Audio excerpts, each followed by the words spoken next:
Well, first of all, Fight Fan, welcome back as Fight Fan, I guess. I should say that. Secondly, Sonny Liston, yeah, man, a real tragic story. One of the greatest heavyweights, but his career was really cut short by clearly addiction and the mafia, right?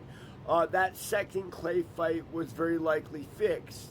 And I would give to you that it was probably getting to the point where that was one of the last major fights that was fixed. The feds came in and they watched boxing. Now, I know as well as anybody, the feds can be totally feckless, obviously, right? They're human beings like anyone else. So I'm sure a lot of corruption went on, and in fact, corruption did go on. I mean, Don King came in. He was, one of his own people, so to speak. Boxing at the time was mainly a Latino or African American sport. And he took advantage of everybody from Julio Cesar Chavez to Mike Tyson, anyone who was boxing for big dollars at that time. He knew how to manipulate. He knew the game. He knew the casinos. What's the difference between Don King and the mafia? I don't know. I guess you could say that the violence. Sonny Liston died of a heroin overdose. From what I understand, which again makes you wonder: did they do that to silence him about the Clay fight?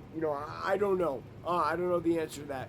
What I do know, guys, in modern times, fixing a fight is much easier than that. It's not a backroom deal where it's smoky and whatnot. You take a guy who cannot win. You might take a very tough guy, but he might be a very tough guy who can't win. I'll give you an example, guys. My first pro kickboxing bout was in Tijuana, Mexico. I had no idea how to kickbox. I was a black belt in Tang Soo Do, and I was one heck of a karateka, right?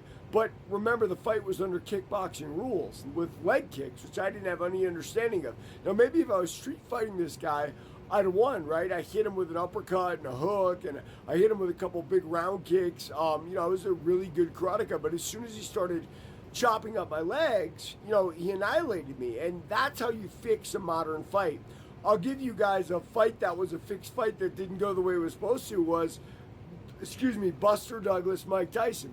Guys, Buster Douglas was the classic 80s underachieving heavyweight. Now, he happened to be from Ohio like King. So King liked to give fighters like Tony Tucker, James Buster Douglas, guys from Ohio breaks, right? It's his hometown. He ran numbers there. He killed someone there. Anyway, the point is, Buster Douglas had been known to be a great fighter. But with an underachieving work ethic, he was always a little bit chubby, and he would get knocked out in big fights, right? Tony Tucker, Mike the Giant White. So Don King rightly assumed, Mike Tyson's going to knock him out. And in the eighth, I think it was the eighth round, when Tyson did knock Buster Douglas down, and set off that whole craziness where Don King tried to come in and say, Mike actually knocked him out, the count was long, this and that. But fixing fight these days, guys, is about mismatches. And it goes on all the time. Julio Cesar Chavez Jr.'s whole career was mismatches, until he did the impossible, which is really cool. But yeah, the Sonny Liston days, thank God, I think they're more or less behind us, right? The mafia doesn't deal in the same things. They're much more involved in white-collar crime.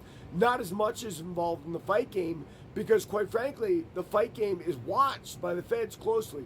Tell you a story. So, the UFC, it's in the 90s, and I'm a pro kickboxer, and I come to my dad, and I say, Dad, this is going to be like, Bob Arum and Don King in the 70s. We could really make you go at this. So the first thing my dad does is he brings me to the Gambinos to have a sit-down meeting at Terminal Island. And, they talked about it. They, of course, thought Derek was just kind of crazy, and they're humoring me, and all they were trying to do is bring the families together. But the reality is, if we had taken over the UFC at that time, we'd have gone nowhere, because the Nevada State Athletic Commission would have never made it legal. And sometimes my father, as brilliant as he was, had the exact wrong idea of what to do about everything. So fix fights, guys. I mean, look, there's a whole new way to fix fights now. Just like there's a whole new way to rob people when Don King took over for the mafia. It never ends. Why? Because of human nature, ego, and greed, guys. Read my book, Warrior of the Light.